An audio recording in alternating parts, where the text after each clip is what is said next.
Live in partner का खूनी बदला, बेवफाई ने दी खौफनाक सजा, गला रेत फिर कुल्हाड़ी से काटा। मोबाइल चैटिंग के शक ने एक रिश्ते को खौफनाक अंजाम तक पहुंचा दिया।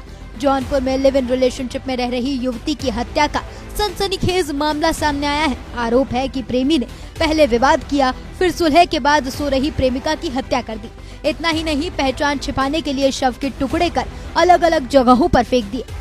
देखिए, ये दिनांक 5 जुलाई 2026 को मरियाऊं थाना के रानीपुर बाईपास के पास एक महिला की डेड बॉडी मिली थी। उस बॉडी की पहचान तभी नहीं हो पाई थी और तत्काल वरिष्ठ पुलिस अधीक्षक महोदय द्वारा घटना के अनावरण के लिए और मृतका की पहचान के लिए 3 टीमें भी गठित की गई थी। इस पूरे प्रकरण में तत्काल हत्या की धारा में अभियोग भी पंजीकृत किया गया था।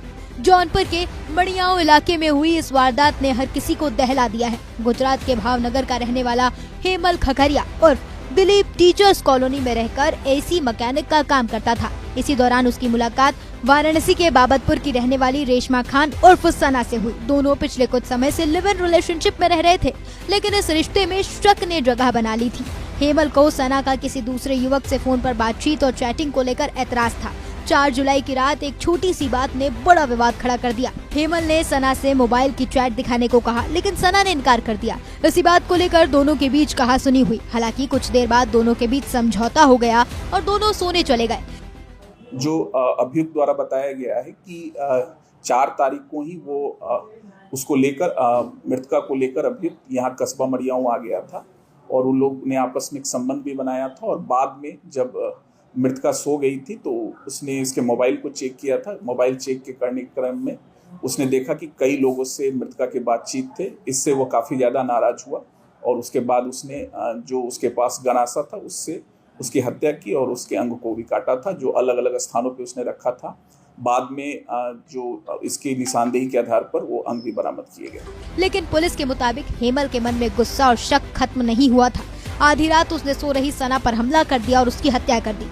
कत्ल के बाद आरोपी ने सबूत मिटाने की कोशिश की। पुलिस के मुताबिक हत्या के बाद हेमल ने शव को ठिकाने लगाने के लिए उसे टुकड़ों में बांट दिया और प्लास्टिक के बैग में भरकर बाइक से अलग अलग जगहों पर फेंक दिया। टीमों के संयुक्त प्रयास से इस घटना का तत्काल 14 घंटे के अंदर ही अनावरण किया गया है। जो मृतका है उसकी पहचान रेशमा उर्फ सना निवासी वाराणसी के रूप में हुई है। जो जांच के क्रम में जो टीमें लगी हुई थी, इलेक्ट्रॉनिक और मैनुअल साक्ष्य के आधार पर इस पूरे घटना में जो सम्मिलित अभियुक्त है वो उसका नाम खखरिया करके नाम है, उर्फ बताते हैं दिलीप। उसे जो जानकारी हुई उसके बारे में, वो निवासी भावनगर गुजरात का रहने वाला है और यहाँ हाल पता इसका कस्बा मरियाऊं था। ये जलकल विभाग द्वारा जो मजदूर गुजरात से लाए जाते हैं उसी रूप में यहाँ इसने काम करना शुरू किया था। बाद में इसने रिपेयरिंग वाला काम, जो ये रिपेयरिंग का काम करते हैं एसी का, वो उस रूप में इसने कुछ महीनों से काम शुरू किया था अलग अलग घरों में जाकर। लगभग 1 साल से जो पूछताछ में जानकारी मिली है मृतका के साथ इसके संबंध थे। उसने शव के हिस्से को रानीपुर क्षेत्र की झाड़ियों और रामनगर ब्लॉक रोड के किनारे फेंक दिया। सुबह ग्रामीणों की नजर जब शव के टुकड़ों पर पड़ी तो इलाके में सनसनी फैल गई। पुलिस ने तेजी दिखाई और कुछ ही घंटों में हथियारे तक पहुंच गई। मृतका की पहचान हुई और जांच की कड़ी सीधे हेमल तक पहुंच गई। जिस दिन ये घटना भी हुई थी उस दिन ये मृतका को लेकर के कस्बा मरियाऊं आया था।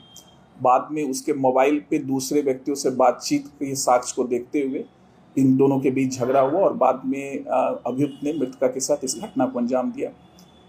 जो इसके बारे में जानकारी हुई थी, इस पुलिस मुठभेड़ के बाद इसके पैर में गोली भी लगी है और इसके पास से 32 बोर का पिस्टल, जिंदा व खोखा कारतूस, 1 अदद चाकू, गड़ासा, जो मृतका का शेष कटा हुआ अंग है और जो मृतका का। पुलिस ने जब आरोपी को पकड़ने के लिए घेराबंदी की तो उसने फायरिंग कर दी। जवाबी कार्रवाई में आरोपी के पैर में गोली लगी, जिसके बाद उसे गिरफ्तार कर लिया गया। जांच में आरोपी का पुराना आपराधिक इतिहास भी सामने आया है। पुलिस के मुताबिक हेमल खखरिया और दिलीप गुजरात के भावनगर में डबल मर्डर केस का आरोपी रह चुका है और जमानत पर बाहर था। अभी वो जमानत पर है और अभी गुजरात पुलिस से इसके बारे में और जानकारी की जा रही है। मृतका के परिवार वालों को भी जानकारी दी गई है। अभी इस संबंध में और भी साक्ष्य एकत्रित किए जा रहे हैं। अभी अभियुक्त के बारे में और जानकारी की जा रही है। जल्द ही अन्य साक्ष्य एकत्रित करते हुए पूरी तरीके से इसमें विवेचना का निस्तारण किया जाएगा। जो अभियुक्त से पूछताछ में जानकारी मिली है कि लगभग 1 वर्ष पहले बनारस में काम के दौरान ही इससे सना से भेंट हुई थी और लगातार इनसे बातचीत होती थी। मोबाइल में भी जो हम लोगों ने साक्ष्य के क्रम में देखा है कि दोनों के बीच काफ़ी बातचीत थी। अभियुक्त द्वारा यह भी बताया गया कि लगातार सना यहाँ पे मरियाओं भी उसके यहाँ आया करती थी। पहले भी अभियुक्त द्वारा बताया गया है कि उसने मृतका को कई बार रोका था दूसरे से बातचीत करने के क्रम में, लेकिन मृतका इस बात को नहीं मानी और बाद में जब इसने मोबाइल को चेक किया था तो उसमें कई लोगों से बातचीत के कारण अभियुक्त काफी गुस्से में आया था और उसने इस घटना को अंजाम दिया। पुलिस ने आरोपी की निशानदेही पर वारदात में इस्तेमाल चाकू, कुल्हाड़ी, तमंचा, कारतूस, बाइक और मृतका का मोबाइल बरामद किया है। आरोपी के खिलाफ हत्या, साक्ष्य मिटाने समेत अन्य धाराओं में मुकदमा दर्ज किया गया है और उसे जेल भेज दिया गया है। फिलहाल पुलिस पूरे मामले में आगे की कानूनी कार्रवाई कर रही है, लेकिन इस वारदात ने एक बार फिर रिश्तों में बढ़ते शक और उसके खतरनाक अंजाम को उजागर कर दिया है।